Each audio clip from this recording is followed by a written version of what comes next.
students, welcome to Magnet Brains. This is Tazmeen Pathan, your science educator for class 9th and for class 10th. तो भाई जैसे कि मैंने आपको अभी बताया कि मैं आप लोगों को पढ़ाने वाली हूँ क्लास 9th और क्लास 10th की साइंस, और पढ़ाने क्या वाली हूँ, पढ़ा रही हूँ, और बहुत अच्छे से हमारी 9th 10th की साइंस भी चल रही है। और स्टूडेंट्स, आपको पता है कि मैग्नेट ब्रेन्स आपको हाई क्वालिटी कंटेंट प्रोवाइड कराता है बेटा। अगर आप लोग सीबीएसई बोर्ड से आते हैं, हम आपको केजी से लेकर क्लास 12 तक की free of cost classes provide कराते हैं। और अगर आप लोग स्टेट बोर्ड से आते हैं, जैसे कि MP board, UP board, Bihar board, Delhi board and Rajasthan board, तो हम लोग आपको प्रोवाइड कराते हैं 6 से लेकर क्लास 12 तक की free of cost classes. Students, अगर आपको e books and e notes चाहिए, उसका लिंक भी आपको हमारे डिस्क्रिप्शन बॉक्स में मिल जाएगा, तो जाइए और जल्दी से जाकर उसको ग्रैब कर लीजिए। और आप हमें फॉलो कर सकते हैं through YouTube, Facebook, Instagram, Twitter, Telegram and WhatsApp. इन सब के थ्रू आप हमें जल्दी से फॉलो भी कर लीजिए, क्योंकि आपको पता है कि इंडिया का जो लार्जेस्ट प्लेटफॉर्म है, नंबर 1 प्लेटफॉर्म है, वो सिर्फ मैग्नेट ब्रेन्स है, जो आपको एकेडमिक्स का होल कोर्स प्रोवाइड करा रहा है। और स्टूडेंट्स, आपको ये तो पता ही है कि भाई हम लोगों ने कौन सा चैप्टर शुरू कर दिया है बेटा, force and laws of motion को हमने स्टार्ट कर दिया है। और इसके हमने force and type of forces, chapter overview, इन सबको भी डिटेल में देख लिया है। तो if you have missed that session, so don't worry, the link is given in the description box, go there and check the link. And students, आज का जो हमारा धमाकेदार सेशन रहेगा वो रहेगा Newton first law of motion. ठीक है, तो न्यूटन का फर्स्ट लॉ ऑफ मोशन आज हम लोग देखने वाले हैं।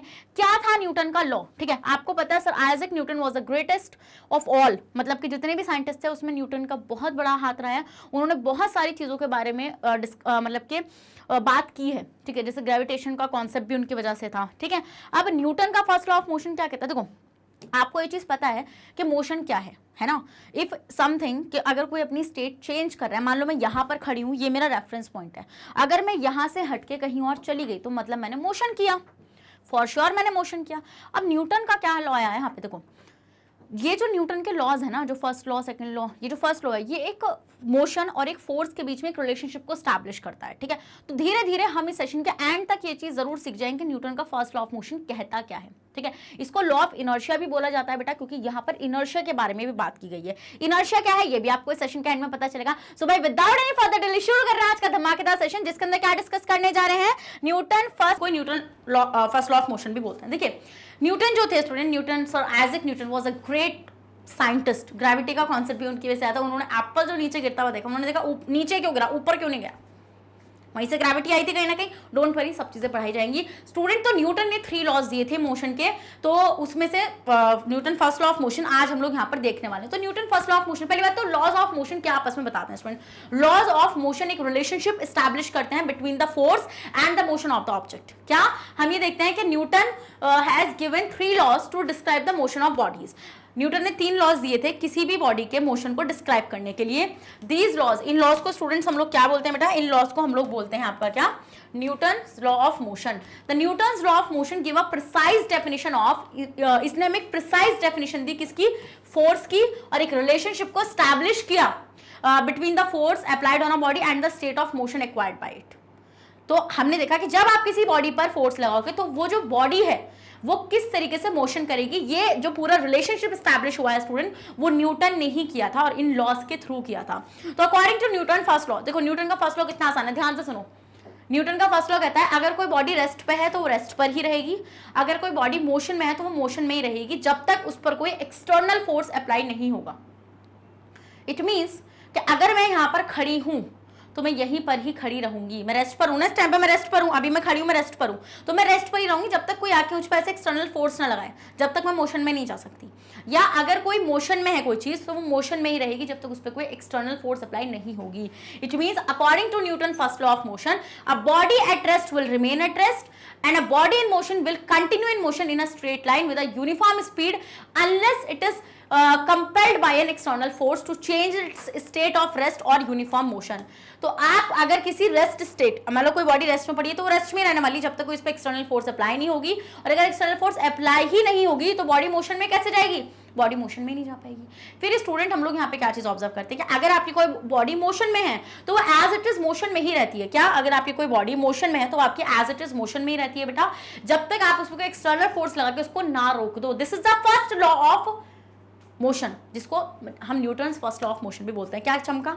बिल्कुल चमका कि मैम ये क्या होता है कि body at rest will remain at rest and a body in motion will continue in motion in a straight line with a uniform speed. और स्पीड भी कैसे रहेगी स्टूडेंट, उसकी यूनिफॉर्म रहेगी, unless it is compelled bye N external force, जब तक उस पर कोई एक्सटर्नल फोर्स अप्लाई ना हो जाए जिससे हम उसकी स्टेट को चेंज कर सकें या फिर ये रेस्ट से मोशन में ला सकें या फिर मोशन से रेस्ट में ला सकें। समझ में आया वाला पॉइंट आप लोगों को? समझ में आया? ये बहुत इंपॉर्टेंट बात है स्टूडेंट, क्योंकि यहीं से एक कॉन्सेप्ट निकलेगा इनर्शिया का। अभी मैं आपको बताऊंगी इनर्शिया क्या होता है। तो न्यूटन का फर्स्ट लॉ क्या था, कोई बॉडी रेस्ट पे है वो रेस्ट पे रहेगी, कोई बॉडी मोशन में है वो मोशन में रहेगी, जब तक उस पर कोई एक्सटर्नल फोर्स अप्लाई नहीं होगा तब तक उसकी स्टेट चेंज नहीं होने वाली। इट मीन्स के रेस्ट से मोशन में नहीं जाएगी without an external force, motion से रेस्ट पे नहीं आएगी without an external force. Are you getting my point? क्या आपको न्यूटन का फर्स्ट लॉ समझ में आया? अगर समझ में आया बेटा इसी बात पर रेड हार्ट कमेंट करो, सेशन को भी लाइक करो जल्दी से, और अपने सब फ्रेंड्स को बुला लो कि भाई मैग्नेट ब्रेन्स पर चैप्टर शुरू हो चुका है। कौन सा आपका student? Force and law of motion. समझ गए? तो हम ये देखते हैं, it should be noted that bye, मैंने आपको एक और चीज बताई थी कि जब भी मैं एक्सटर्नल फोर्स की बात करूंगी तो मैं अनबैलेंस्ड फोर्स की बात करूंगी, मैं बैलेंस फोर्स की बात नहीं करूंगी, क्योंकि मैंने आपको बताया था बैलेंस्ड फोर्स में रिजल्टेंट फोर्स 0 होता है, बट अनबैलेंस्ड फोर्स में रिजल्टेंट फोर्स 0 नहीं होता है, और अनबैलेंस्ड फोर्स की वजह से ही जो आपका ऑब्जेक्ट है वो मोशन में जाएगा। समझे? Yes ma'am. तो सपोज मान लो, इमेजिन, सपोज करो कि एक बुक टेबल पर पड़ी है, तो वो टेबल पर ही पड़ी रहेगी ना, ऐसे उसके पंख थोड़ी आ रहे थे, अरे वाओ पंख आ गए मेरे, मैं तो उड़ के चली, ऐसा कुछ नहीं होता, वो टेबल पर ही रहेगी जब तक आप उसको हाथ से नहीं उठा लेते। तो आपने हाथ से उठाया, देखो मोशन न्यूटन का फर्स्ट लॉ यहाँ पे फॉलो हुआ कैसे, देखो आप खुद देखो, अब book is on the table, book table पर है एंड वो रेस्ट पर है, वो रेस्ट पर ही है जब तक आप उसको हाथों से ना उठा लें। तो एक्सटर्नल फोर्स अप्लाई करेंगे ना तभी वो मोशन में आएगी। तो suppose a book lie on the table, that is at rest, the book will not move by itself, book खुद से मूव नहीं करने वाली है, that is it contact change its position of rest bye itself. तो अब वो अपनी पोजीशन को खुद से चेंज नहीं कर सकती है अनटिल, जब तक उसके ऊपर कोई एक एक्सटर्नल फोर्स अप्लाई ना हो जाए। Done. It can change its state of rest only when compelled by the force of our hands. तो हमारे हैंड से जो फोर्स रहेगा स्टूडेंट, उसी के बाद जो आपकी बुक है उसकी जो रेस्टिंग स्टेट है वो मोशन में आएगी। तो that is when we lift the book from the table, thus the position of the rest of the book has been changed by the external force of our hand, and this observation support the first part of the first law of motion। तो ये पहले part को क्या करिए, support करिए। पहला law क्या है, rest of body at rest will remain at rest, body at rest will remain at rest, eight rest. तो ये आपका पहला पार्ट था, ये क्या है स्टूडेंट, ये लॉ का पहला पार्ट है। दूसरा पार्ट क्या कहता है कि body in motion will remain in motion, जब तक, और कैसे, स्ट्रेट लाइन मोशन में यूनिफॉर्म स्पीड के साथ, जब तक कोई एक्सटर्नल फोर्स आप उस पर अप्लाई नहीं करेंगे। समझ गए? चलिए आगे देखें। चलिए नेक्स्ट द टेंडेंसी, देखो अब आते हैं इनर्शिया क्या होता है। चलो नेक्स्ट आते हैं आपका इनर्शिया। तो student have you heard about inertia? कभी भी सुना है? सुना है नहीं सुना? जल्दी बताओ कि हाँ मैम सुना है इनर्शिया को, नहीं सुना है? सुना तो होगा, कभी नहीं सुना कोई नहीं, मैं सुना रही हूँ ना, मुझसे तो सुन रहे हो ना, बोलो हाँ मैम सुना है इनर्शिया। अब मैं पूछूंगी कैसे सुना है, तो बोलोगे मैम अभी तो आपने बोला इनर्शिया, सुना ना? हाँ यस मैम, बहुत ही बोल रहे हो। हाँ तो स्टूडेंट देखो इनर्शिया क्या होता है, इनर्शिया होता है कि आपकी बॉडी रेजिस्ट करती है किसी भी चेंज को। मतलब देखिए, मतलब ये कि मान लो अगर कोई बॉडी रेस्ट में पड़ी हुई है तो वो रेस्ट में ही रहना चाहती है, अगर कोई बॉडी मोशन में है तो वो मोशन में ही रहना चाहती है। दिस इज, ये जो रेजिस्ट है ना, रेजिस्ट मतलब कि आप रोक रहे हो, आप नहीं चाहते भाई अगर मैं रेस्ट में हूं तो मुझे रेस्ट में पड़ा रहने दो, या अगर मैं मोशन में हूं तो मुझे मोशन में रहने दो। अब जैसे मान लो स्टूडेंट मेरे हाथ पे स्टाइलस है तो ये आराम से बैठा हुआ है, ऐसा थोड़ी होगा मैम ये बोलेगा मुझसे अरे रुको जरा मैं उड़कर आता हूँ वहाँ पे, और ये उड़ के वहाँ पहुँच गया, मैं इसको देख रही हूँ, व्हाट इज दिस, ऐसा कुछ नहीं होगा। हाँ तो हम ये देखेंगे स्टूडेंट, ये जो है ये अभी रेस्ट में है ना, तो ये रेस्ट में रहना चाहता है, तो ये क्या करेगा स्टूडेंट, ये रेजिस्ट करेगा, मतलब ये नहीं चाहता कि भाई चेंज हो, ये बदलाव नहीं चाहता, ये ऐसा है। तो इनर्शिया क्या होता है स्टूडेंट, इनर्शिया होता है कि बॉडी जो होती है वो रेजिस्ट करती है चेंज को, अगर वो रेस्ट में है तो वो रेस्ट में रहना चाहती है, अगर वो मोशन में है तो वो मोशन में ही रहना चाहती है। ये होता है स्टूडेंट क्या आपका इनर्शिया। अब जो बहुत इंपॉर्टेंट चीज यहाँ से निकल कर आई वो ये थी कि इनर्शिया को कैलकुलेट कैसे करोगे, इनर्शिया को कैलकुलेट कैसे करोगे। तो स्टूडेंट हमने कहा कि यार इनर्शिया को कैलकुलेट कैसे कर सकते हैं, हमने सोचा यार चलो मास का एक कॉन्सेप्ट लेकर आते हैं। तो हमने कहा कि हम मास से इनर्शिया निकालेंगे। अब आप पूछेंगे मैम मास से कैसे इनर्शिया निकाल दिया? मास से इनर्शिया ऐसे निकाला स्टूडेंट, कैसे कि हमने ये चीज ऑब्जर्व करा, जितनी भारी कोई चीज होगी वो उतना ही ज्यादा चेंज को रेजिस्ट करेगी। मतलब अगर वो, जैसे आपको एक डेली लाइफ एग्जांपल मैं आपको देती हूँ, मान लो कोई बॉक्स है, हाँ जब वो बहुत ही ज्यादा हैवी होता है और आप उस पर कोई फोर्स लगा रहे हैं तो वो एकदम से नहीं करता, आप एकदम से उसको मूव नहीं करा पाते। क्यों? क्या बोला मैंने? इनर्शिया क्या है? क्योंकि उसका इनर्शिया ज्यादा हो जाएगा, मास ज्यादा है तो इनर्शिया भी ज्यादा होगा। क्या बोली मैं, क्या बोली मैं कि वो जो ऑब्जेक्ट था, मतलब let's take an example here कि ये आपके पास एक बॉक्स था बेटा, ठीक है, ये एक बॉक्स था और ये बहुत हैवी था, मान लो ये कितना था, ये आपका 100 किलो का था, 100 किलो का था, और आप इसको से लिफ्ट या फिर आप इसको पुश करने की कोशिश कर रहे हैं, लेट्स से कि आप यहाँ से इसको पुश करने की कोशिश कर रहे हैं, तो हम ये देख रहे हैं ये पुश नहीं हो पा रहा, क्यों? क्योंकि मैंने आपको बताया कि पहली बात तो ये जो बॉडी है, हर बॉडी का इनर्शिया होता है, हर बॉडी का इनर्शिया क्या होता है? इनर्शिया होता है रेजिस्ट अ चेंज को रेजिस्ट करना ही इनर्शिया होता है बॉडी का। तो हम ये देते हैं इस बॉडी का कुछ इनर्शिया होगा। अब हम ये देखते हैं स्टूडेंट, जितना इनर्शिया जो होता है ना वो मास पर डिपेंड करता है। Inertia depends on mass, inertia depends on मास। जितना ज्यादा बेटा आपका मास होगा ना, जितना ज्यादा आपका मास होगा उतना ही ज्यादा आपका इनर्शिया होगा। मतलब कि जो बॉडी जितनी ज्यादा भारी होगी वो उतना ही ज्यादा क्या करेगी? अपने चेंज को रेजिस्ट करेगी। इसका मतलब कि आप इस बॉक्स को पुश कर रहे हैं, आप लगे पड़े हैं, अरे भाई हिल तो जा जरा सा, ये नहीं हिल रहा। क्यों नहीं हिल रहा स्टूडेंट? ये क्योंकि इस बॉडी का मास ज्यादा था तो इसका इनर्शिया ज्यादा है। मतलब ये रेस्ट में, तो ये रेस्ट में रहना चाहते, कहते क्यों ही मुझसे आप छेड़ ले रहे हो, मुझे तो नहीं हिलना। तो इसका मतलब हमने यहां से इनर्शिया कैलकुलेट करना भी सीख लिया। सीखा है नहीं सीखा? कि मैम अगर किसी ऑब्जेक्ट का मास ज्यादा है तो उसका इनर्शिया ज्यादा है और किसी का ऑब्जेक्ट का मास कम है तो उसका इनर्शिया कम है।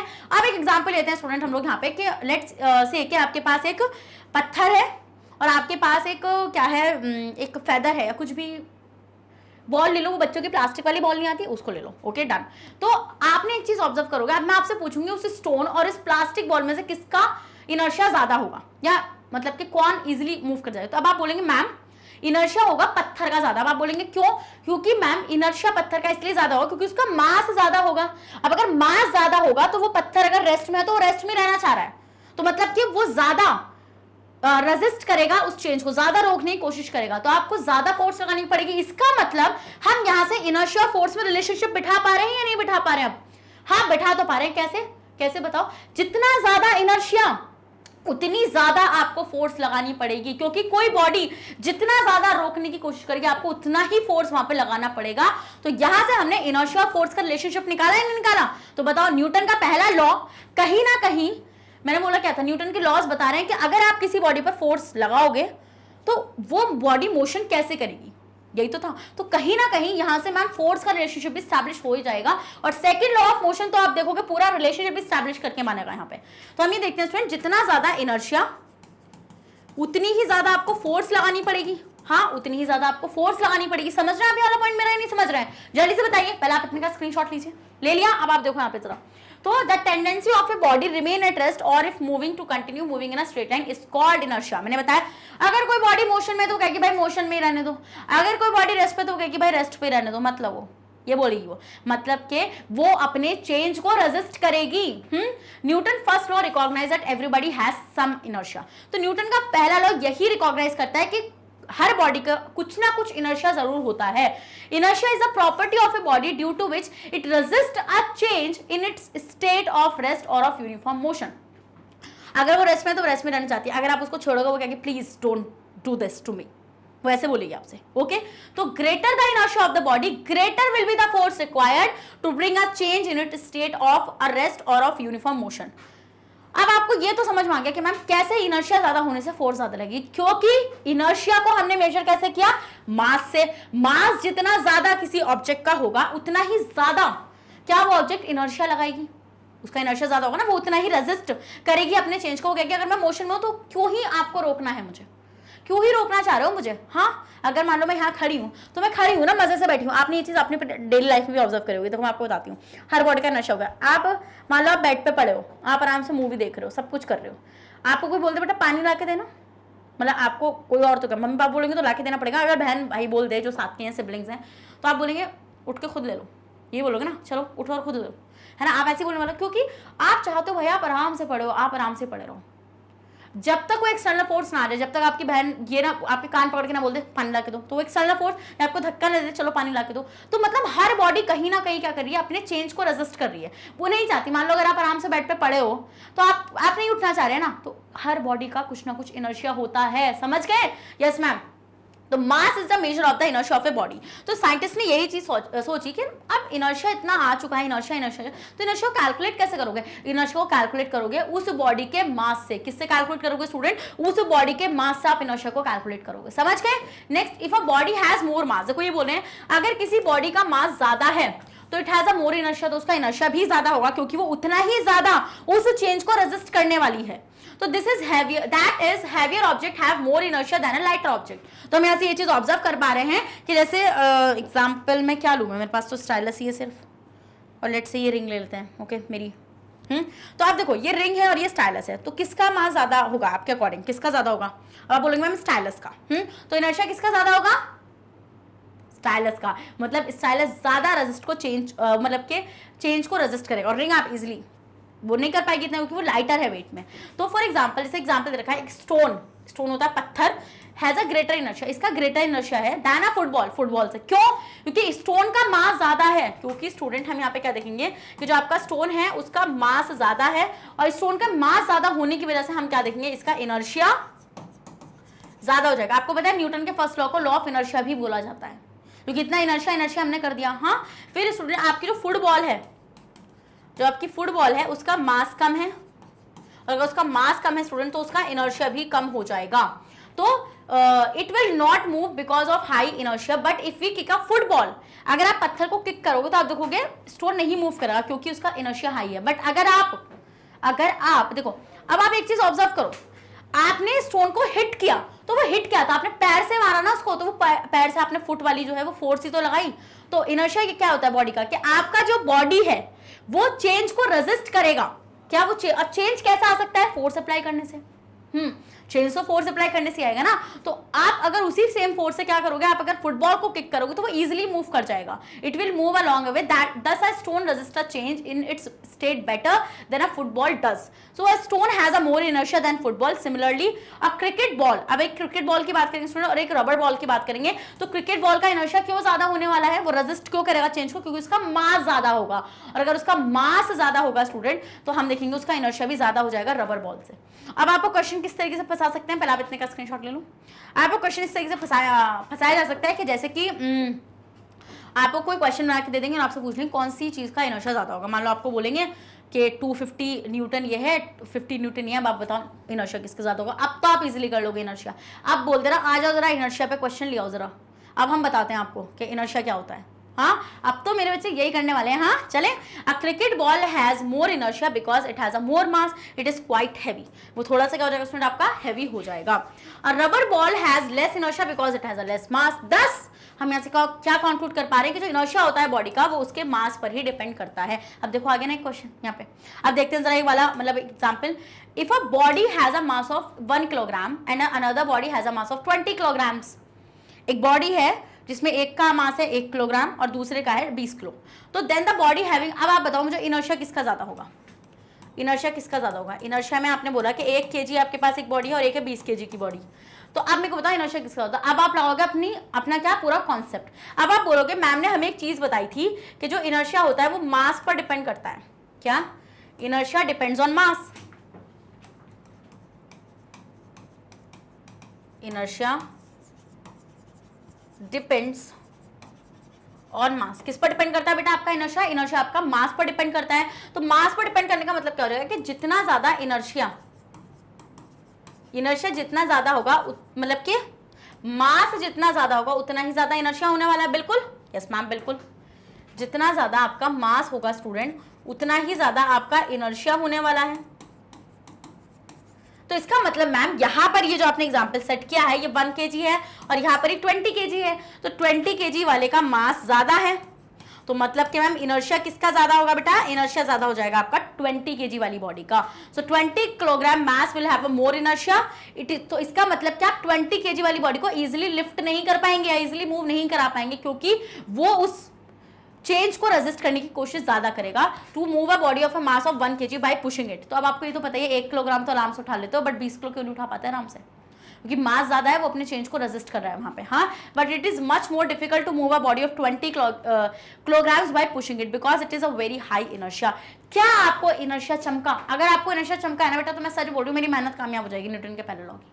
बताओ बताओ जल्दी से, चमका नहीं चमका, स्क्रीनशॉट लो पहले इसका, ले लिया। अब आप देखो यहाँ पे नेक्स्ट देखो, to overcome the inertia and make a body move from rest. अब देखो, अब आप इनर्शिया मतलब कि आप अगर किसी बॉडी को मूव कराना चाह रहे हो तो आप वहां पे क्या देखोगे कि आपको एक्सटर्नल फोर्स को अप्लाई कराना पड़ेगा ज्यादा। हाँ, to overcome the inertia and make a body move from rest we must apply an external force. It should be noted that Newton first law of motion is also sometimes a Galileo law of inertia.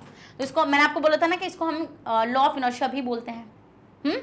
तो अब हम देखते हैं student, we will now discuss the second part of the first law of motion which says that nobody in uniform motion will continue to move unless a force compels it to change its state of uniform motion in a straight line. यहां से हमने मतलब कि इससे पहले वाले part में हमने देखा न्यूटन का जो पहला लॉ था वो क्या बोल रहा था कि body at rest will remain at rest, a body in a uniform motion will remain in a uniform motion until and कि आपका क्या हो जाए कि एक्सटर्नल फोर्स अप्लाई हो जाए। ओके, तो अब द थिंग इज कि हमने पहला पार्ट अच्छे से सीखा जहां पे हम लोगों ने देखा कि आपकी बॉडी रेस्ट में ही रहेगी जब तक वो रेस्ट में है, मतलब कि अगर आपकी बॉडी को रेस्ट में है तो वो रेस्ट में रहना चाहती है क्योंकि क्या, और उसको और भी ज्यादा क्या चीज इफेक्ट करती है, इनर्शिया। हाँ यस मैम। अब जो सेकंड पार्ट है, सेकंड पार्ट क्या बोलता है कि अगर कोई बॉडी मोशन में है, क्या स्टूडेंट्स, अगर कोई बॉडी आपकी मोशन में है तो वो मोशन में ही रहेगी। क्या, वो आपकी मोशन में ही रहेगी जब तक आप उस पर कोई एक्सटर्नल फोर्स अप्लाई ना कर दें। जैसे कि एग्जाम्पल लेते हैं, मान लीजिए आप साइकिल कर रहे हैं, साइकिल चला रहे हैं, साइकिलिंग कर रहे हैं आप, तो आप वहाँ पे क्या चीज ऑब्जर्व करते हैं, आप पैडल से क्या करते हैं, फोर्स लगाते हैं तभी तो वो साइकिल चल पा रही है।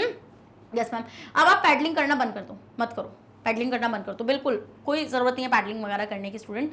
तो अब आप क्या चीज ऑब्जर्व करोगे कि धीरे धीरे धीरे धीरे धीरे धीरे आपकी साइकिल रुकनी मतलब कि स्टॉप होनी शुरू हो जाएगी।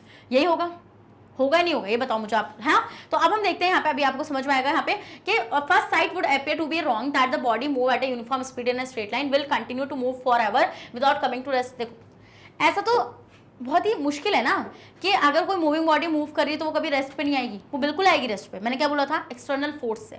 नेक्स्ट कि because if we stop a pedalling, देखो अब हम देख रहे हैं अगर हमने पेडलिंग करना रोक दिया तो जो यूनिफॉर्म स्पीड से साइकिल मूव भी कर रही थी तो जो बाइसिकल है वो नहीं चलेगी, अब वो आगे फार मतलब नहीं जा पाएगी क्योंकि आपने पेडलिंग करनी बंद कर दी है। तो it comes to rest after some time the moving bicycle has been compelled by to change a state of uniform motion by the external force of air. अब ये रुकी कैसे, आपने चलो पेडलिंग करनी बंद कर दी, अब स्टूडेंट ये रुकी कैसे, ये रुकी बिकॉज ऑफ द यहाँ पे एयर का रेजिस्टेंस था, एयर की फोर्स थी। हाँ, रेजिस्टेंस एंड फ्रिक्शन था। आपको पता है ना कि साइकिल जब चल रही थी तो ग्राउंड और जो उसके टायर्स थे उनके बीच में एक कॉन्टेक्ट फोर्स थी जिसको हम क्या बोलते हैं, फ्रिक्शन फोर्स। तो फ्रिक्शन फोर्स और एयर ने जो फोर्स लगाई उससे आपकी साइकिल रुक जाएगी।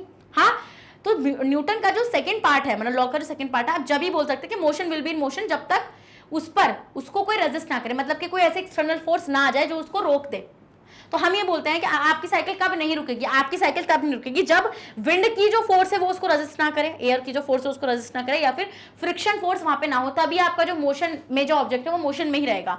तो if there were no air resistance and no friction to oppose the motion of bicycle then according to the first law of motion a moving bicycle would go on moving forever, it would not stop by itself. तो ये आप बोल सकते हैं कि Newton का जो law का सेकंड पार्ट था उसको कहना गलत है, मतलब ये कहना गलत है कि कोई मूविंग बॉडी वो मोशन में रहेगी।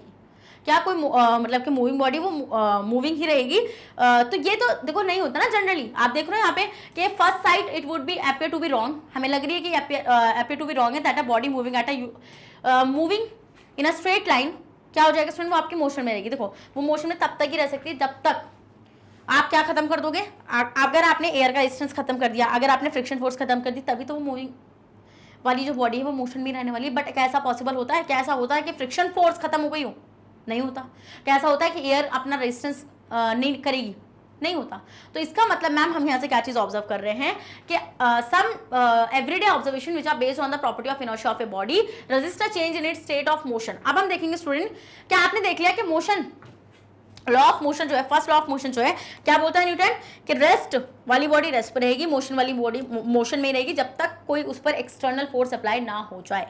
क्या, जब तक उस पर कोई एक्सटर्नल फोर्स अप्लाई ना हो जाए। समझ के वाला पॉइंट, जैसे कि आपने रेस्ट वाली चीज को रेस्ट में रख रखा था, बट हमने देखा जब हमने उसको एक्सटर्नल फोर्स अप्लाई करेंगे, उसको उठाएंगे, उसको पुश करेंगे, उसको पुल करेंगे तो वो मूव करेगी। यस मैम, एक्सटर्नल फोर्स से करेगी ना। फिर आपकी साइकिलिंग आप साइकिलिंग कर रहे थे, साइकिल चल रही थी, मोशन में थी, वो रुकी कैसे? जब उस पर एक्सटर्नल फोर्स अप्लाई करी गई, जैसे कि आपका फ्रिक्शन फोर्स और आपका एयर से लगने वाला फोर्स, एयर का रेजिस्टेंस, तभी जाके वो बॉडी रुकी। हाँ, तो मतलब कि आप एक्सटर्नल फोर्स से ही किसी रेस्टिंग वाली बॉडी को मोशन में ला सकते हैं और किसी मोशन वाली बॉडी को रेस्टिंग स्टेट में ला सकते हैं। समझ गए? Yes ma'am. तो आप देखते हैं हमारे एवरीडे लाइफ में इनर्शिया से रिलेटेड क्या क्या एग्जाम्पल्स होते हैं। तो when a hanging carpet is beaten, देखो बहुत इंपॉर्टेंट है ये, बहुत ज्यादा ये पूछा जाता है कि आपने कारपेट ले रखा है, ठीक है, आपने उसको हैंग कर रखा है, जब आप उसको स्टिक से पीट रहे हैं तो डस्ट पार्टिकल जो हैं वो बाहर आने शुरू हो गए हैं। बट जब तक आपने एक चीज़ ऑब्जर्व करी स्टूडेंट, आप देखो, आप ध्यान से अपना थोड़ा सा, अब आपको ना सोचने वाला पार्ट देखना पड़ेगा। अब आप क्या सोचोगे, देखो ये बोल रहे हैं कि जब आपने उसको डस्ट मतलब कि आपने उसको पीटना शुरू किया, तो जब आप उसको पीट रहे थे, जब आपने उसको पीटना शुरू किया, उसके बाद ही डस्ट पार्टिकल बाहर निकल कर आए, उससे पहले तो नहीं आए। उससे पहले तो कारपेट ऐसे ही पड़ा था, क्योंकि यहाँ पे न्यूटन का क्या है, पहली बात, अगर कोई चीज़ रेस्ट पर है तो वो रेस्ट पर ही रहेगी जब तक आप उसको कोई एक्सटर्नल फोर्स अप्लाई ना करो। तो एक्सटर्नल फोर्स क्या है? स्टिक से पीटना। हाँ, क्या है एक्सटर्नल फोर्स? स्टिक से पीटना। आप उसको स्टिक से पीट रहे हैं, तो हम यहाँ पे क्या देखेंगे student, this is because the force of stick make the carpet move to and fro slightly, but the dust particle tend to remain at rest due to their inertia and hence separate from the carpet. But हम देखेंगे student, जो आपके dust particles थे, क्या है, inertia की वजह से वो क्या है स्टूडेंट, आप देखो यहाँ पे dust particle tend to remain at rest. क्या रहेंगे? जब आपने उसको स्टिक से, जब आप उसको मूव भी करेंगे तो कारपेट तो ऐसा मूव करेगा because you are beating it by a stick. आप उसको, अगर आप उसको स्टिक से पीट रहे हो, तो अब आप देखोगे dust particle coming out because of what, क्योंकि वो इनर्शिया है, मतलब वो उस चेंज को रेजिस्ट करेंगे, तो वो इस तरीके से क्या होंगे स्टूडेंट, कमिंग आउट, मतलब कि वो बाहर की तरफ आ जाएंगे। So due to their inertia hand separate from the carpet. तो हम देखेंगे वो जो डस्ट के पार्टिकल्स है स्टिक से पीटने की वजह से बाहर आ जाएंगे। समझ गए वाला पॉइंट? ये नहीं समझे, बताओ जल्दी से। समझ गए? चलो स्क्रीनशॉट लो आप इसका। तो जब आप किसी हैंगिंग कारपेट को क्या करोगे स्टूडेंट, स्टिक से पीटोगे तो उसके डस्ट पार्टिकल कमिंग आने शुरू हो जाएंगे, क्योंकि हम देखेंगे जो स्टिक की जो फोर्स है वो कारपेट को मूव कराएगी, बट जो डस्ट के पार्टिकल है वो रेस्ट पर ही रहेंगे। आप देखो ना, इनर्शिया दिखा रहे हैं आपको डेली लाइफ का, तो अब डस्ट के पार्टिकल रेस्ट पर है, तो मैंने आपको क्या बोलता है, इनर्शिया क्या होता है, बॉडी का वो चेंज, मतलब बॉडी उस चेंज को रेजिस्ट कर रही है। तो जो रेस्ट पर है ना डस्ट के पार्टिकल, वो कहेंगे मुझे मूव नहीं करना, मैं ऐसे ही पड़ा रहूंगा, रेस्ट पर ही पड़ा रहूंगा, तो वो बाहर आ रहे हैं। तो इसका मतलब कि आप जब पीट रहे हैं वो डस्ट के पार्टिकल बाहर आ रहे हैं, क्योंकि वो अपनी इनर्शियल स्टेट में थे, मतलब due to their inertia and hence separate from the carpet. समझ गए? ओके, नेक्स्ट एग्जांपल देखेंगे। We have seen that when a car और bus start suddenly the passenger fall backward. आपको एक चीज ऑब्जर्व करी होगी स्टूडेंट, कि मान लीजिए गाड़ी बस चल रही थी और जैसे ही एकदम से ब्रेक्स लगते हैं, तो हमें ऐसे झटका क्यों लगता है? सोचो क्यों लगता है झटका? क्योंकि स्टूडेंट वहां पर आप रेस्टिंग स्टेट में थे, तो आपकी बॉडी को जो झटका लगा ना, वो एकदम से जो झटका लगा, क्योंकि आपकी बॉडी किस में थी स्टूडेंट, इनर्शिया। अब मैंने बोला ना हर बॉडी का कुछ ना कुछ इनर्शिया होगा, उस इनर्शिया की वजह से आपको वो क्या फील होता है, एकदम से वो आपको धक्का फील होता है, क्योंकि आपकी बॉडी तैयार नहीं थी उस चेंज के लिए, आपकी बॉडी उस चेंज को रेजिस्ट कर रही थी। समझ गए क्या कर रही थी? रेस्ट को। This is due to fact that because of their inertia. हाँ, इनर्शिया की वजह से the passenger tend to remain at their state of rest. तो मैंने बोला ना कि बॉडी चेंज को रेजिस्ट नहीं करेगी, मतलब वो चेंज जो चेंज होगा उसको रेजिस्ट करेगी बॉडी इनर्शिया में। तो उस बॉडी का कुछ ना कुछ इनर्शिया होने वाला है, किसका? हमारा, हम पैसेंजर्स है ना वहां पे। तो इवन व्हेन द कार और bus has start moving, when a running car और bus stop suddenly the passenger are jerked forward. जब आप देखते हैं, जब रनिंग कार, तो आप देखते हैं एकदम से आप आगे को आते हैं ना, एकदम से सीट बेल्ट होती है, वरना सर्वर वो हो जाए, इसलिए तो बोलते हैं सीट बेल्ट लगाया करो। तो because due to inertia the passenger tend to remain in their state of motion, so even though the car और bus has come to rest. अब आप देखो, भले से आप गाड़ी को रोक रहे हो, बट हमारी बॉडी किस में थी? मोशन में थी।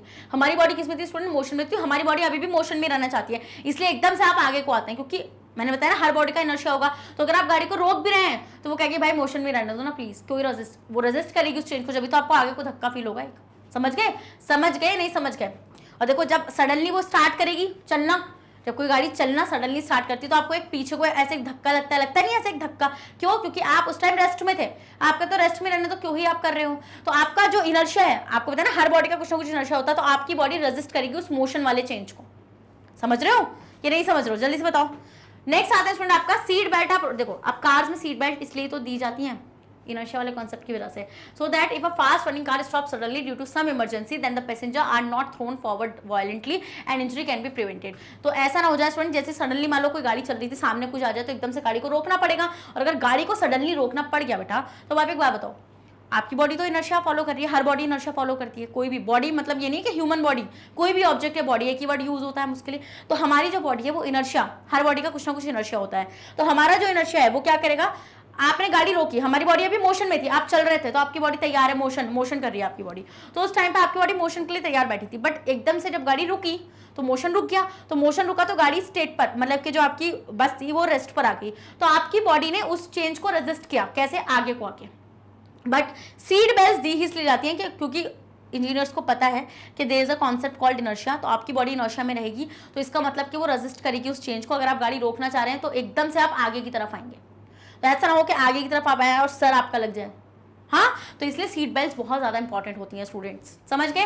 व्हेन अ कार और bus turn a corner sharply we tend to fall sideways because, देखो अब आपको एक चीज पता है स्टूडेंट, जब गाड़ी मतलब कोई बाइसिकल चला रहा है, कोई भी साइकिलिंग कर रहा है, तो आपने एक चीज ऑब्जर्व करी होगी, जब वो चलाता है तो जब वो ऐसे ऐसे मोड़ता है, जैसे वो ऐसे मोड़ता है तो वो पूरा खुद भी क्यों मुड़ता है, सोचो वो खुद भी क्यों मुड़ जाता है पूरा का पूरा, क्योंकि स्टूडेंट उसकी बॉडी इनर्शिया में है, तो वो उस चेंज को रेजिस्ट करेगी। अगर वो उस चेंज को रेजिस्ट करेगी तो आदमी ऐसे नहीं जा पाएगा, वो सीधे घुस जाएगा कहीं और।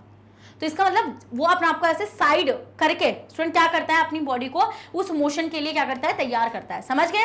तो जैसे कि आप देखते हैं जब कार और बस जो होती है वो एक शार्पली टर्न करती है, तो हम भी तो टर्न हो जाते हैं ऐसे, क्योंकि स्टूडेंट आवर इनर्शिया और tendency to continue moving in a straight line, it is dangerous to jump out of the moving bus because its jumping man who is moving with the high speed of the bus would tend to remain in motion even on falling to the ground and get hurt due to resistance offered by the ground. अब हम देखते हैं student कि आपने ऐसा क्यों हुआ, हम क्यों शार्पली टर्न हो जाते हैं, हम शार्पली इसलिए टर्न हो जाते हैं स्टूडेंट क्योंकि हमारा इनर्शिया जो है, हमारा जो इनर्शिया है वो क्या करेगा, वो तो उस चेंज को रेजिस्ट करेगा, और अगर उस चेंज को रेजिस्ट करेगा स्टूडेंट तो केस क्या होने वाला है, हमें तो चोट लग जाएगी, क्योंकि भैया मुड़ना है वहां पे। अगर मान लो मैं ऐसे सीधा चल रही हूँ, मैं स्ट्रेट लाइन में चल रही हूँ, तो मेरी बॉडी अभी किसके लिए है, स्ट्रेट लाइन में है, वो अगर आप मोड़ोगे ना तो आपकी बॉडी मतलब क्या करेगी, रेजिस्ट करेगी मुड़ने के लिए इनर्शिया की वजह से। तो हम ये देखते हैं हमें ऐसे बेंट होना पड़ता है, वरना इनर्शिया की वजह से तो हम सीधा कहीं और घुसेंगे स्ट्रेट लाइन से, तो समझ गए। Yes ma'am. तो हम यहाँ पे क्या देखेंगे, नेक्स्ट आते हैं आपका Newton first law of motion give us the definition of force. तो अब न्यूटन के पहले लॉ ऑफ मोशन ने एक डेफिनेशन दी फोर्स की, जहां पर हमने देखा कि फोर्स जो है, force is something that change और टेंड टू चेंज, जो चेंज करती है या फिर स्टेट को रेस्ट से uniform motion of the body, मतलब कि there is a change in a resting और द यूनिफॉर्म मोशन स्टेट। तो मोशन की जो पहला लॉ था, क्या था, न्यूटन का फर्स्ट लॉ, उसने क्या डेफिनेशन दी है, a force is something, force ऐसी कुछ चीज है विच चेंजेस, जो चेंज करेगी स्टेट ऑफ रेस्ट को या फिर यूनिफॉर्म मोशन को ऑफ द बॉडी। अब एक बात बताओ यार, आपने फोर्स लगाई तो आपकी रेस्टिंग स्टेट मोशन में जाएगी, और आपने मोशन किया, और अगर आपने फोर्स लगाई, रोकने की कोशिश करी, तो आपकी बॉडी रेस्ट में चली जाएगी। हाँ, आपकी बॉडी किस में चली जाएगी स्टूडेंट, आपकी रेस्ट में चली जाएगी। तो इसका मतलब न्यूटन के पहले लॉ से जो फोर्स की डेफिनेशन निकल कर आती है, तो फोर्स जो है वो रेस्टिंग बॉडी को मोशन में लेकर आ सकती है, चेंज करा सकती है, और फोर्स जो है वो क्या, मोशन वाले ऑब्जेक्ट को रेस्ट में लेकर आ सकती है। तो force is an influence which can produce an acceleration और रिटार्डेशन इन अ बॉडी। तो फोर्स क्या होती है स्टूडेंट, फोर्स किसी भी बॉडी में एक्सेलरेशन भी करा सकती है। एक्सेलरेशन क्या होता है, चेंज, स्पीड बढ़वा दो ना, हाँ कांस्टेंट में तो स्पीड बढ़वाओ उसकी, हाँ, और रिटार्ड कराओ, स्पीड कम कराओ। मैंने बताया था ना वेलोसिटी, एक्सेलरेशन क्या है, एक्सेलरेशन मैंने आपको बताया था स्टूडेंट, क्या, change in velocity, change in velocity with respect to time. तो a is equal to v minus U by T, ये तो एक्सेलरेशन होता है। तो हम ये देखते हैं एक्सेलरेशन फोर्स से कैसे हो सकता है, एक्सेलरेशन आप ज्यादा फोर्स लगा दो तो आपकी बॉडी तेजी से मूव करने लगेगी। तो मतलब कि जो फोर्स होता है, फोर्स एक ऐसा इन्फ्लुएंस है जो क्या कर सकता है, बॉडी के अंदर एक्सेलरेशन भी प्रोड्यूस कर सकता है और रिटार्डेशन भी। रिटार्डेशन मान लो आपको रोकनी है, हाँ, अगर आपको बॉडी रोकनी है तो आप फोर्स लगा के रोक दो, तो वो होगा आपका रिटार्डेशन। मैंने आपको बताया था एक्सेलरेशन अगर आपका नेगेटिव है तो वो है आपका रिटार्डेशन। इजी, समझ में आई चीज, बताओ समझ में नहीं आई, अगर समझ में आ गई तो इसी बात पर रेड हार्ट कमेंट करो, सेशन को भी लाइक करो। अब देखो अब आप एक बात देखो, फोर्स एक वेक्टर क्वांटिटी है, कैसे, अब आप सोचोगे मैम कैसे, इसका मैग्नीट्यूड भी होता है स्टूडेंट और आपका इसका डायरेक्शन भी होता है, क्योंकि फोर्स जो होती है स्टूडेंट वो आपकी एक्सेलरेशन पर भी डिपेंड करती है। मैं आपको बताऊंगी फोर्स होगा ना, अभी आप एक फॉर्मूला देखोगे जब आप न्यूटन का सेकंड लॉ पढ़ोगे, F is equal to ma, जहां पे मैं आपको बताऊंगी कि F is equal to ma का मतलब क्या है, ये कैसे आई है चीज पिक्चर में। तो हम यहाँ पे क्या देखते हैं स्टूडेंट, फोर्स एक वेक्टर क्वांटिटी होती है। कि आपको अगर कोई भी बच्चा मेरे से पूछना चाहेगा मैम वेक्टर क्वांटिटी क्या होता है, वेक्टर क्वांटिटी होता है बेटा, वेक्टर क्वांटिटी होता है जिसका खुद का कुछ ना कुछ मैग्नीट्यूड भी होता है और डायरेक्शन भी होती है। अब आप बोलेंगे magnitude is the size, magnitude क्या होता है बेटा, मैग्नीट्यूड होता है साइज, क्या होता है मैग्नीट्यूड, आपका साइज होता है। डायरेक्शन आपको पता है, जैसे कि आपको मैंने एक चीज पढ़ाई थी जब मैंने आपको मोशन पढ़ाया था, कि अगर हम लोग बात करेंगे स्टूडेंट किसकी, डिस्टेंस की, डिस्टेंस क्या होता है मैग्नीट्यूड, आपका साइज होता है, डायरेक्शन आपको पता ही जैसे कि आपको मैंने एक चीज पढ़ाई थी जब मैंने आपको मोशन पढ़ाया था, कि अगर हम लोग बात करेंगे स्टूडेंट किसकी, डिस्टेंस की, ये हम लोग बात करेंगे स्टूडेंट किसकी, या डिस्टेंस नहीं, स्पीड और वेलोसिटी को देखो यहाँ पे, स्पीड और वेलोसिटी। तो मैंने आपको एक चीज बताई थी स्टूडेंट, जो आपकी स्पीड होती है वो आपकी एक स्केलर क्वांटिटी होती है। कैसी होती है बेटा, ये आपकी स्केलर क्वांटिटी होती है। और आपकी जो वेलोसिटी होती है बेटा, ये कैसी होती है, ये आपकी वेक्टर क्वांटिटी होती है। कैसी होती है, ये आपकी वेक्टर क्वांटिटी होती है। क्यों, ये स्केलर क्यों होती है स्टूडेंट, क्योंकि स्पीड डिपेंड करती है आपके डिस्टेंस पर। हाँ, स्पीड आपकी डिस्टेंस पर डिपेंड करती है और वेलोसिटी आपकी डिस्प्लेसमेंट पर डिपेंड करती है। और मैंने आपको क्या बताया था, डिस्टेंस इज समथिंग कि आपने सिर्फ अगर इतना बोल दिया ना 65 किलोमीटर, तो हम मान लेंगे, मतलब कि जो साइज है ना उस चीज का, उस क्वांटिटी का साइज वो होता है मैग्नीट्यूड। तो डिस्टेंस आप 65 किलोमीटर मान लोगे, बट डिस्प्लेसमेंट क्या होगा, अगर आप बोलोगे ना 65 किलोमीटर, तो वो डिस्प्लेसमेंट नहीं, वो डिस्टेंस मानी जाएगी। वो डिस्प्लेसमेंट कब माना जाएगा, जब आप लिखोगे 65 किलोमीटर और उसकी डायरेक्शन को भी मेंशन करोगे, 65 kilometre towards the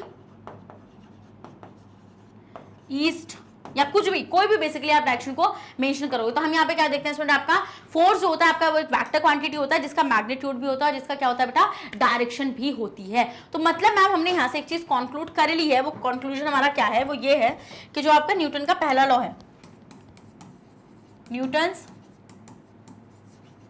first law of motion, क्या न्यूटन का जो पहला लॉ है बेटा मोशन का, वो क्या कह रहा है कि एक body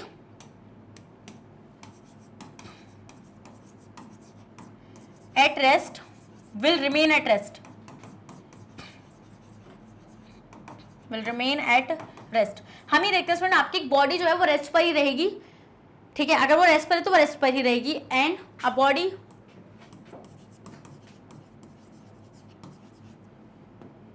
in motion will remain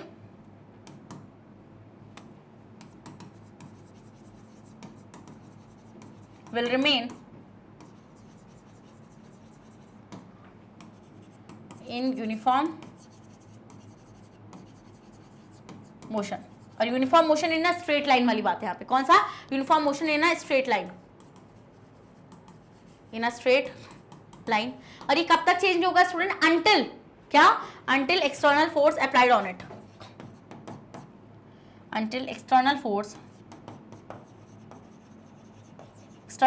applied on it, क्या, अप्लाइड ऑन इट। समझ पाए हमारा पॉइंट आप लोगों को। तो this is the first law of motion, जिसको हम लोग क्या बोलते हैं बेटा, लॉ ऑफ इनर्शिया भी बोलते हैं, लॉ ऑफ इनर्शिया। एक बात बताओ ना, अब आप खुद सोचोगे इस चीज को, अब आप क्यों सोच रहे हो, ये बोल रहे हैं body at rest will remain at rest, क्यों, क्योंकि इनर्शिया की वजह से, क्योंकि इनर्शिया की वजह से तो वो बॉडी रेजिस्ट करेगी उस चेंज को।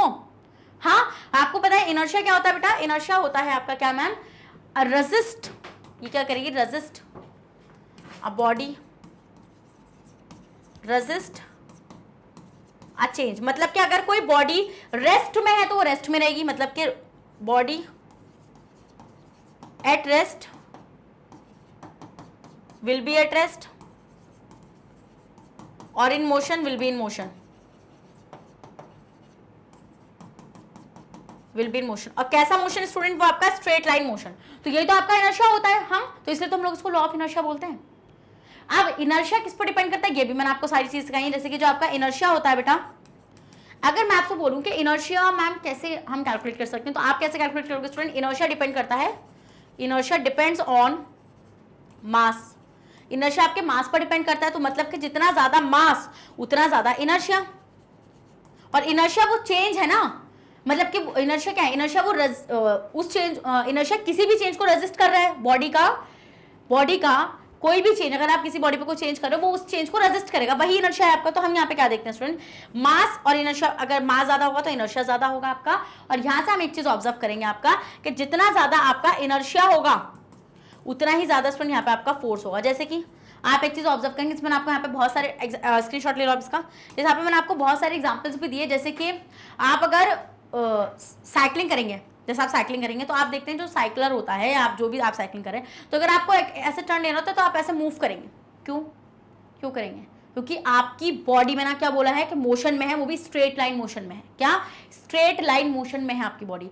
तो आपकी बॉडी रेजिस्ट करेगी उस चेंज को, समझ गए। वो तो ऐसे सीधी जानी चाहिए, बट ऐसे तो हो नहीं सकता ना, अगर आप सीधे चले गए तो क्या होगा, वहाँ पे कहीं और पड़े हुए नजर आओगे, सर ऊपर, सर नीचे, पैर ऊपर, ये वाला सीन हो जाएगा। तो इसका मतलब मैम हम डेली लाइफ में भी इनर्शिया के एग्जांपल्स को भी देख सकते हो कि इनर्शिया क्या है, इनर्शिया वो चेंज है, वो मतलब कि वो जो भी चेंज आ रहा है उसको रेजिस्ट कर रहा है। क्या हो जाएगा इनर्शिया आपका? Inertia of the body is to resist a change. समझ गए? Yes ma'am. जैसे कि आप देख रहे थे यहाँ पे एवरीडे एग्जाम्पल मैंने आपको बताया था कि जैसे हम कारपेट को पीट रहे हैं स्टिक से, तो आप देख रहे हैं कि आपके जो डस्ट पार्टिकल है वो बाहर आने शुरू हो गए, क्योंकि हमने देखा कि फोर्स ऑफ स्टिक जो है जब वो कारपेट पे लगेगी तो कारपेट तो इधर से उधर मूव कर रहा है, बट जो आपके डस्ट के पार्टिकल्स हैं वो किस पे थे? वो रेस्ट पर थे, तो वो कमिंग आउट आ रहे हैं क्योंकि वो इनर्शिया है ना उनके पास खुद का कुछ ना कुछ। तो जो आपके डस्ट पार्टिकल हैं tend to remain at rest due to their inertia and hence separate out from the carpet. और क्या हो जाएंगे स्टूडेंट? वो आपके सेपरेट हो जाएंगे। फिर जैसे आप देख रहे हो जब कार और बस स्टार्ट करती है चलना तो आपको एक पीछे की तरफ को एक धक्का लगता है ऐसा। वो धक्का आपको क्यों लगता है? This is due to the fact that because of their inertia. Inertia की वजह से the passengers tend to remain in their state of rest, क्योंकि वो रेस्ट पे थे, वो रेस्ट पे ही रहना चाहते हैं। क्या वो रेस्ट पर थे तो वो रेस्ट पर ही रहना चाहते हैं। समझ गए? इस वजह से वो धक्का फील होता है। फिर आप देखते हैं गाड़ी एकदम से रुकती तो आप आगे क्यों जाते हैं? ड्यू टू द इनर्शिया, क्योंकि आप मोशन में थे, आप मोशन में थे स्टूडेंट, और एकदम से गाड़ी के ब्रेक लगे तो एक चेंज आया और आपकी बॉडी का कुछ ना कुछ इनर्शिया होगा, तो इनर्शिया उसको चेंज को रेजिस्ट करेगा। समझ गए? समझ गए या नहीं समझ गए? बताओ जरा जल्दी से। समझ गए ना आप यहाँ पे? ओके। अब देखो यहाँ पे भी वही चीज है कि जब एक बस और कार जो टर्न करती है, शार्पली टर्न लेती है, तो आप देखते हैं आप भी तो ऐसे we tend to fall sideway, हम भी तो साइड में चले जाते हैं बिकॉज अवर इनर्शिया और tendency to continue moving in a straight line. क्योंकि हम क्या था, हम तो स्ट्रेट लाइन में मूव कर रहे थे, हम तो स्ट्रेट लाइन में मूव कर रहे थे, तो इनर्शिया रेजिस्ट करता है उसको, जब भी तो आप ऐसे साइडवे पे चले जाते हो। हाँ समझ गए? यस मैम समझ गए। चलिए तो स्टूडेंट अब हम लोग देखेंगे यहाँ पे एक्टिविटीज। जो आपकी एक्टिविटी क्या है? एक्टिविटी 8.1। जल्दी से एक्टिविटी 8.1 खोलिए, बुक के अंदर आपको मिल जाएगी। चलो खोल लिया। चलो तो अब देखते हैं क्या है हमारी activity. Make a pile of similar carrom coins on a table as shown in figure. इस तरीके से पूरे हम करते नहीं, ये तो करते हैं हम लोग, एक के ऊपर एक के ऊपर एक के ऊपर कैरम के उनको कॉइन्स को रख देते हैं। फिर आपको एक शार्प अटैम्प्ट करना है, किससे? स्ट्राइक कर लो और ऐसे हिट करो उसको। Okay, horizontally hit at the bottom of the pile, और यहाँ पे बॉटम में आपको हिट करना है। ठीक है? If the hit is strong enough, हम ये देखेंगे अगर ये जो हिट है तो देखो आपके हाथ से फोर्स लग रहा है ना, आपके हाथ से वो फोर्स लग रहा है, तो ये हिट अगर स्ट्रॉन्ग है तो आप देखोगे यहाँ से ये नीचे वाला कॉइन निकलेगा और ऊपर वाले जितने भी हैं वो एज इट इज नीचे आएंगे, वर्टिकली एकदम से गिर जाएंगे, वर्टिकली एकदम से गिर जाएंगे। If the hit is strong enough the bottom coin moves quickly once the lowest coin is removed. जो इनर्शिया है अदर कॉइन्स का can make them fall vertically on the table. तो स्टूडेंट वो वर्टिकली क्यों गिरे? क्योंकि उन कॉइन्स का, वो कॉइन कौन सी स्टेट पर थे? वो रेस्ट पर थे, तो उनका कुछ ना कुछ इनर्शिया होगा। तो अब वो रेस्ट पर थे तो वो रेस्ट पर ही रहना चाहते हैं अपने इनर्शिया की वजह से। बट आपने क्या करा? आपने छेड़ दिया एक्सटर्नल फोर्स लगा के। तो जब आपने जैसे एक्सटर्नल फोर्स वहां पे अप्लाई करी तो आप देखेंगे नीचे वाला कॉइन बाहर और ऊपर वाले जितना भी वर्टिकली कॉइन का वो था वो नीचे, ऐसे वो नीचे। समझ गए? वो नीचे आ गया आपका, और जब वो आपका नीचे आ गया तो ये कैसा है आपका नीचे? वो वर्टिकली कैसे गिरे? क्योंकि उनका कुछ ना कुछ इनर्शिया था। समझ गए वाला पॉइंट? और आपको पता है इनर्शिया चेंज को रेजिस्ट करता है। ये तो नहीं चाहते भाई कि हम ऐसे मोशन में जाएं, ये तो रेस्ट पे रहना चाहते हैं, जब तो ये गिर गए। हाँ, तो स्टूडेंट अब हम देखेंगे इसका explanation. If the hit is strong enough, हम ये देखते हैं जब हिट आपका काफी स्ट्रॉन्ग होता है तो जो बॉटम कॉइन होता है वो बहुत इजीली क्विकली मूव करेगा कैरम टेबल से without disturbing the upper coin, और अपर कॉइन को कोई डिस्टर्बेंस नहीं होगा। Once the lowest coin is move, जैसे ही नीचे वाला कॉइन रिमूव होता है the upper carrom coin fall vertically on the table due to inertia of rest. अब स्टूडेंट जो आपके ऊपर वाले कॉइन्स है वो एकदम से वर्टिकुलरली नीचे गिर जाएंगे क्योंकि उनका खुद ना, क्योंकि वो रेस्ट पर थे तो वो रेस्ट पे तो रहना चाहते हैं, तो उस चेंज को रेजिस्ट करेंगे क्योंकि स्ट्राइकर से जो चेंज आएगा वो मोशन का चेंज होगा। हाँ, तो इफ अगर आपका हिट वीक होता है स्टूडेंट, अगर सही से हिट नहीं हो पाता तो आप देखते हैं जो डिस्टर्बेंस था वो may be communicated to upper coins which may fall randomly with और without actual movement of the coin. अगर हिट अगर आपका वीक होता है तो हम क्या देखते हैं जो आपके अपर कैरम कॉइन्स थे वो आपके फॉल रैंडमली फॉल कर सकते थे। वो मान लो पहले कोई एक गिरता फिर दूसरा गिरता, ऐसे वो फॉल कर सकते थे विद और without actual movement of the coin. तो इसका मतलब कि अगर आप कोई फोर्स अप्लाई कर रहे हैं तो उस फोर्स के अप्लाई होने के बाद स्टूडेंट हम लोग क्या चीज ऑब्जर्व करेंगे? हम ये चीज ऑब्जर्व करेंगे कि आपकी बॉडी का इनर्शिया होने की वजह से आपकी बॉडी उस चेंज को रेजिस्ट करेगी। क्या? उसकी आपकी बॉडी उस चेंज को रेजिस्ट करेगी। समझ में आ गया आपको एक्टिविटी 8.1? ओके, नेक्स्ट आते हैं स्टूडेंट आपकी एक्टिविटी 8.2 और देखते हैं हमारी एक्टिविटी 8.2 हमसे क्या करिए। Set a 5 rupee coin on a stiff card covering an empty glass tumbler standing on the table as shown in figure. एक ग्लास टम्बलर ले लो, हाँ, और उस ग्लास टम्बलर पे एक स्टिफ कार्ड रख दो, मतलब बहुत ऐसा, मतलब टफ अप नहीं, मतलब कि थोड़ा ऐसा हो कि इस पे कॉइन टिक जाए, और फिर इसको पर ऐसे कॉइन रखो। डन। और क्या करो? शार्पली ऐसे इसको कार्ड को ऐसे हिट कर दो। अब देखो, give the card a sharp horizontal flick with a finger. Finger से ऐसे फ्लिक करो उसको, तो we if we do it fast, अगर हम एकदम से तेजी से करेंगे ना ये, अब आप ध्यान से एक चीज देखो, आपने तेजी से वो काम किया ना, तो आप देखोगे कॉइन जो होगा ना वो सीधा कहाँ पे जाएगा। अब आप देखो, then the car shoot away allowing the coin to fall vertically into the glass tumbler due to its inertia, क्योंकि कॉइन जो था यहाँ पे वो तो रेस्ट पे था ना, वो तो आराम से रेस्ट पे पड़ा है, वो उसको थोड़ी पता है कि सडनली क्या हो गया, वो तो एकदम से घबरा गया क्योंकि वो इनर्शिया पे था। और एकदम से जैसे आपने उस कार्ड को फ्लिक किया एकदम से, तो आप देखोगे जो कॉइन है वो वर्टिकली क्या करेगा, ग्लास के अंदर जाएगा, ग्लास टम्बलर के अंदर जाएगा, और ये आपको क्या बताएगा कि भाई कॉइन का खुद का कुछ ना कुछ इनर्शिया था। तो the inertia of the coin tries to maintain it state of rest even when the card flows off. तो इनर्शिया जो रहेगा मतलब कि कॉइन जो है वो अपने इनर्शिया को मेंटेन करने की कोशिश करेगा। तो when the card is given sharply horizontal flick with a finger, the card underneath the 5 rupee coin shoots away and the coin falls vertically into the glass tumbler due to inertia of rest. क्योंकि मैंने बोला ना कि हर body का कुछ ना कुछ inertia होता है, वो उस चेंज को रेजिस्ट करता है। जैसे आपने जब ये ऐसे किया, जब आपने फ्लिक किया, तो इसका मतलब ये था स्टूडेंट, इसका मतलब ये था कि आपका जो कॉइन था वो चला जाता अगर वो मोशन में होता तो, है ना। बट मैंने क्या बोला, इनर्शिया था, तो इस वजह से उसने वो मोशन, फ्लिक तो एक मोशन था ना, आप मोशन कराना चाह रहे थे उस कार्ड को, बट उसने उस मोशन को रेजिस्ट किया अपनी इनर्शिया की वजह से। The basic thing is that force is applied on the card, this is why the coin tend to remain at rest. तो स्टूडेंट ऐसा किस लिए हुआ, क्योंकि जो आपने कार्ड पर फोर्स अप्लाई करी थी, कॉइन तो रेस्ट में रहेगा, कॉइन पर थोड़ी करी थी। हाँ, नेक्स्ट आते हैं स्टूडेंट आपकी एक्टिविटी 8.3 और देखते हैं हमारी एक्टिविटी 8.3 हमसे क्या कह रही है। Place a water filled tumbler on a tray. Okay, एक वाटर फिल्ड टम्बलर लो, ग्लास भर लो पानी का और उसको ट्रे में रख लो, और hold the tray and turn around so fast as you can. और उस ट्रेन को होल्ड करो और उसको टर्न करो ऐसे जितना आप फास्ट कर सकते हो। स्टूडेंट आप क्या ऑब्जर्व करोगे, we observe that water spills. अब आप बोलोगे कि आपका पानी स्पिल करेगा, बाहर आ जाएगा, ऐसा क्यों? Water spills why? क्योंकि student when the tray is turn around fast, जब आप ट्रे को बहुत तेजी से टर्न करोगे स्टूडेंट, तो आप एक चीज ऑब्जर्व करोगे कि water in the tumbler, water तो रेस्ट पर था ना, आप ट्रे को ही तो मोशन में ला रहे हो ना, ट्रे पे ही तो फोर्स अप्लाई कर रहे हो, बट वाटर जो था वो तो रेस्ट पर था। तो therefore water spills, water spill करेगा, it is due to the inertia of rest. क्यों? क्योंकि इनर्शिया वो रेस्ट पर था, तो उसका खुद का कुछ ना कुछ तो इनर्शिया होगा, तो वो जो मोशन वाला आपका चेंज है ना, वो उसको रेजिस्ट कर जाएगा, समझ रहे हो, इसलिए वो बाहर आ जाएगा। तो स्टूडेंट ये 3 एक्टिविटी आपके एनसीईआरटी के अंदर गिवन थी, जो तीनों ही तीनों किस पर थी, इनर्शिया पर थी। इनर्शिया क्या होता है स्टूडेंट? इनर्शिया किसी भी बॉडी का, अगर आप कोई चेंज कराना चाह रहे हो उस बॉडी में, तो वो उस चेंज को रेजिस्ट करेगा। मतलब कि इफ अगर कोई बॉडी रेस्ट पर है तो वो रेस्ट पर रहेगी, इफ अगर कोई बॉडी मोशन में है तो मोशन में रहेगी, बिकॉज ऑफ इट्स इनर्शिया। क्या? Because of its inertia. इसलिए हम लोग न्यूटन के पहले लॉ को लॉ ऑफ इनर्शिया भी बोलते हैं। क्या बोलते हैं बेटा? हम लॉ ऑफ इनर्शिया बोलते हैं। आई होप आपको इनर्शिया चमक गया है। चमका नहीं चमका, जल्दी से बताओ। तो इनर्शिया क्या है और इनर्शिया डिपेंड किस पे करता है? हाउ, आप कैसे कैलकुलेट करोगे किसी बॉडी का इनर्शिया ज्यादा है या कम है? कि मैम इनर्शिया जितना ज्यादा होगा, मतलब इनर्शिया कब ज्यादा होगा? जब मास ज्यादा होगा। तो इसका मतलब अगर मास कम होगा तो इनर्शिया भी कम होगा। तो हमें यहां से एक चीज समझ में आ रही है, वो चीज क्या है? वो चीज ये है स्टूडेंट के इनर्शिया जो होता है मास पर डिपेंड करता है। क्या? इनर्शिया डिपेंड्स ऑन मास। देख रहे हो तुम क्या लिख रही हूं मैं? इनर्शिया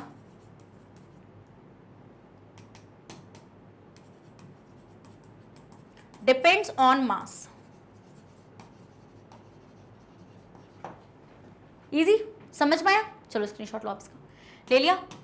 तो कोई भी बॉडी, अगर मान लो कोई बॉडी मोशन में, तो मोशन में रहना चाहती है इनर्शिया की वजह से, तो अगर आप उसको रेस्ट पे लाना चाहोगे स्टूडेंट, तो जब भी तो आपको वो जर्क फील होता है, एकदम से फॉरवर्ड जर्क क्यों फील होता है? आप गाड़ी में थे तो आप मोशन में थे ना, आपकी बॉडी मोशन में थी, बट आप जैसे ब्रेक लगे एकदम से, तो गाड़ी एकदम से रेस्ट पर आ गई, तो आपकी बॉडी एकदम से रेस्ट पर गई, तो बट आपकी बॉडी ने रेजिस्ट किया क्योंकि इनर्शिया की वजह से, तो आपको एकदम से फॉरवर्ड जर्क फील होता है क्योंकि आप मोशन में थे। और आप आगे क्यों पहुंच रहे हो? आप आगे पहुंच रहे हो क्योंकि आप तो मोशन में थे, बट जैसे ही रेस्ट पे गाड़ी आई तो आपको रुकना पड़ेगा। बट आप कैसे बच जाते हो स्टूडेंट? अगर सीट बेल्ट ना हो तो आदमी का सर लगेगा सीधा जाके आगे, समझ रहे हो वाला पॉइंट? या फिर आप जैसे स्ट्रेट लाइन मोशन में हो, तो आपकी बॉडी तो मोशन में है स्ट्रेट लाइन, बट अगर मान लो टर्न आ गया, अगर टर्न आ गया तो आप क्या करोगे? क्या आप ऐसे रहोगे? ऐसे तो आप ठुक जाओगे। तो इसका मतलब आपकी बॉडी उस चेंज को रेजिस्ट करती है, जब भी तो आप ऐसे बेंड हो जाते हो, तभी तो आप ऐसे बेंड हो जाते हो, समझ रहे हो? क्योंकि वो तो स्ट्रेट लाइन मोशन में फील कर रही थी अपने आप को। अब एकदम से आपने कर्व लिया तो आपका वो स्ट्रेट लाइन थोड़ी रह गया, अब तो वो कर्व वाला मोशन हो गया। हाँ, तो इनर्शिया जो होता है स्टूडेंट किसी भी बॉडी का, वो क्या करेगा? वो अगर रेस्ट पर है वो बॉडी तो रेस्ट पे रहना चाहिए, मोशन में तो मोशन पे रहना चाहिए। तो न्यूटन का पहला लॉ क्या था स्टूडेंट? न्यूटन का पहला लॉ यही था। क्या था न्यूटन का फर्स्ट लॉ? कि अगर कोई बॉडी रेस्ट पर है तो वो रेस्ट पर रहेगी, अगर कोई बॉडी मोशन में है तो मोशन में रहेगी, क्योंकि उनका कुछ ना कुछ इनर्शिया होता है। हाँ, आप उसकी स्टेट को चेंज कर सकते हो बाय अप्लाइंग द फोर्स। और फोर्स क्या होता है उसके मैंने 2 सेशंस कराए हैं, आप जाकर उसको देखो अच्छे से। तो स्टूडेंट इस सेशन को मैं यहीं पर ही एंड करी हूँ। आई होप आपको पहला लॉ ऑफ मोशन समझ में आ गया होगा, जो कहता है इफ अगर कोई बॉडी रेस्ट पर है वो रेस्ट पर रहेगी, इफ अगर कोई बॉडी मोशन में है मोशन पर ही रहेगी, वो तभी स्टेट चेंज करेगी जब आप उस पर कोई एक्सटर्नल फोर्स को अप्लाई करोगे। फिर हमने यहाँ से इनर्शिया भी सीख लिया। इनर्शिया क्या होता है? इनर्शिया होता है कि अगर कोई बॉडी जिस स्टेट में वो उसी स्टेट में रहना चाहती है, मतलब अगर वो पड़ी है तो वो पड़ी रहना चाहती है, वो मोशन में तो मोशन में ही रहना चाहती है। और इनर्शिया किस पर डिपेंड करता है स्टूडेंट? इनर्शिया डिपेंड करता है किस पर? जल्दी से बताइए। इनर्शिया आपका डिपेंड करता है मास पर। मास जितना ज्यादा इनर्शिया उतना ज्यादा, मास जितना कम इनर्शिया उतना कम। तो जितना ज्यादा इनर्शिया होगा उतनी ज्यादा आपको फोर्स अप्लाई करनी पड़ेगी। समझ गए? समझे कि नहीं समझे? तो स्टूडेंट इस सेशन को अब मैं यही बारी एंड कर रही हूं। अब हम लोग नेक्स्ट सेशन में देखेंगे न्यूटन का सेकंड लॉ ऑफ मोशन। तो भाई वीडियो जरूर देख लेना और सेशन को लाइक कर दो और रेड हार्ट भी ड्रॉप करो जिसने अभी तक रेड हार्ट ड्रॉप नहीं करा, सेशन लाइक नहीं करा है, और अपने रिव्यूज बताओ कि आपको समझ में आया अच्छे से। और स्टूडेंट्स अब मैं आपसे नेक्स्ट सेशन में तो मिलने वाली हूँ। आपको वापस एक और चीज बताऊंगी, मैग्नेट ब्रेन्स आपको free of cost education provide कराता है। अगर आप लोग सीबीएसई बोर्ड से आते हैं तो हम आपको केजी से लेकर क्लास 12 तक की free of cost classes provide कराते हैं। और अगर आप लोग स्टेट बोर्ड से आते हैं जैसे कि MP board, UP board, Bihar board, Delhi board, Rajasthan board, तो हम लोग आपको प्रोवाइड कराते हैं 6 से लेके क्लास 12 तक की free of cost classes. Students अगर आपको e books and e notes चाहिए उसका लिंक भी आपको हमारे डिस्क्रिप्शन बॉक्स में मिल जाएगा, तो आप जाकर उसको वहां से इजीली ग्रैब कर सकते हैं। और आप हमें फॉलो कर सकते हैं through YouTube, Facebook, Instagram, Twitter, Telegram and WhatsApp. इन सब के थ्रू आप हमें जल्दी से फॉलो कर लीजिए। अब मैं मिलूंगी आपसे नेक्स्ट सेशन में, तो जब तक अपना ध्यान रखिएगा, बने रहेगा मेरे साथ मैग्नेट ब्रेन्स पर। Thank you so much.